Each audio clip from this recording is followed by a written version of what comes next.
अब देखो यार, अगर तुम लोग गोल्डबर्ग के फैन हो तो ये वीडियो तुम्हारे लिए होने वाले गए, क्योंकि डब्ल्यूडब्ल्यूई में गोल्डबर्ग के इन रिंग रिटर्न को लेकर ट्रिपल एच की तरफ से काफी बड़ी अपडेट आ चुकी है। जे उसो के ब्लड लाइन को रीज्वाइन करने को लेकर जे उसो का काफी बड़ा स्टेटमेंट आ चुका है। कोडी रोड्स के होम टाउन पर रेसलमेनिया होल्ड होने को लेकर कोडी रोड्स का काफी बड़ा स्टेटमेंट आ रहा है। तो गाइज वहीं एजे स्टाइल के इंजरी सिचुएशन को लेकर भी बैक स्टेज से मेजर अपडेट सामने आ चुकी है। तो गाइज चलिए बिना किसी देरी के शुरू करते हैं इस वीडियो को।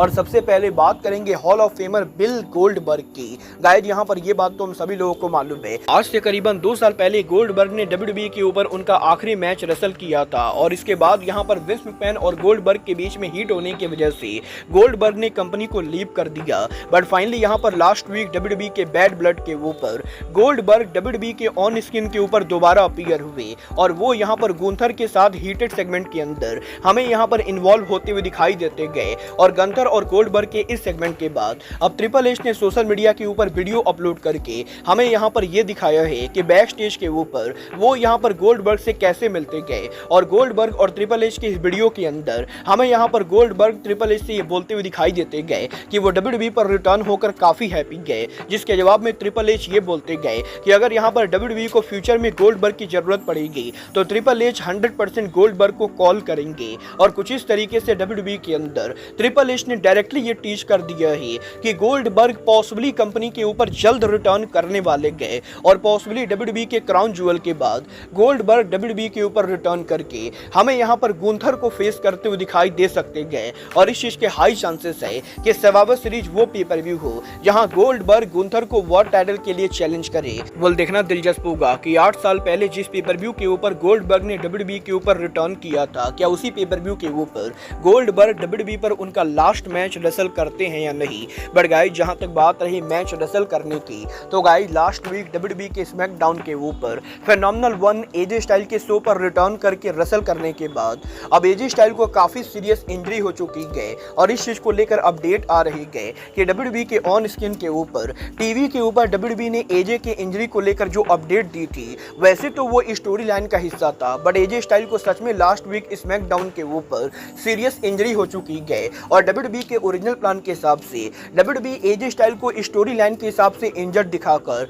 टीवी से ऑफ एयर करने वाली थी। बट अब यहाँ पर क्योंकि एजे स्टाइल को सच में की इंजरी हो गई है, तो वैसे भी एजे स्टाइल को टीवी से ऑफ एयर जाना पड़ेगा। और करंटली यहाँ पर किसी को भी नहीं मालूम है कि एजे स्टाइल की ये इंजरी कितनी लंबी चलने वाली है। मतलब ये तो आने वाला टाइम बताएगा कि फेनोमेनल वन एजे स्टाइल डब्ल्यूडब्ल्यूई के ऊपर उनका रिटर्न कब करते गए। बट गाइस जहां तक बात रही रिटर्न करने की, तो यहीं डब्ल्यूडब्ल्यूई के बैड ब्लड पेपर व्यू के ऊपर गोल्डबर्ग सहित और भी काफी सारे लेजेंड रेसलर्स के डब्ल्यूडब्ल्यूई के बैड ब्लड पर अपीयर होने के बाद अब डब्ल्यूडब्ल्यूई के legend and hall of famer diamond Dallas page ने डब्ल्यूडब्ल्यूई में उनके कॉन्ट्रैक्ट को लेकर मेजर अनाउंसमेंट की गई, जहां पर डायमंड डालस ने यह कंफर्म किया है कि डब्ल्यूडब्ल्यूई के बैड ब्लड पर अपीयर होने के बाद वो डब्ल्यूडब्ल्यूई के साथ न्यू लेजेंड कॉन्ट्रैक्ट साइन कर चुके गए। और डब्ल्यूडब्ल्यूई के अंदर न्यू लेजेंड कॉन्ट्रैक्ट साइन करने के बाद अब वो डब्ल्यूडब्ल्यूई कंपनी के लिए लॉयल रहने वाले गए। और जिस तरीके से हल्क होगन सहित काफी सारे बड़े रेसलर्स ने डब्ल्यूडब्ल्यूई के साथ लेजेंड कॉन्ट्रैक्ट साइन किया है, उसी तरीके से डायमंड डालस पेज भी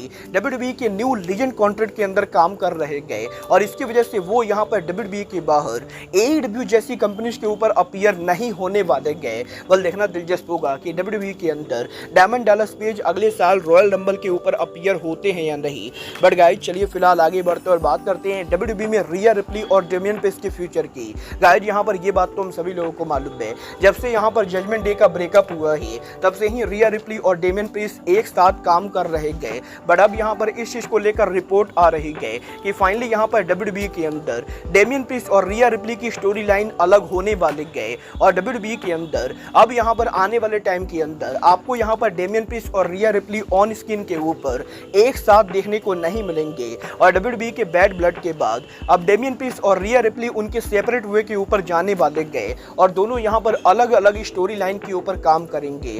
बल देखना दिलचस्प होगा कि डब्ल्यूडब्ल्यूई के अंदर जजमेंट डे से डेमियन पेस और रिया रिप्ली के अलग होने के बाद ये दोनों सिंगल स्टार के तौर पर कैसे आगे बढ़ते गए।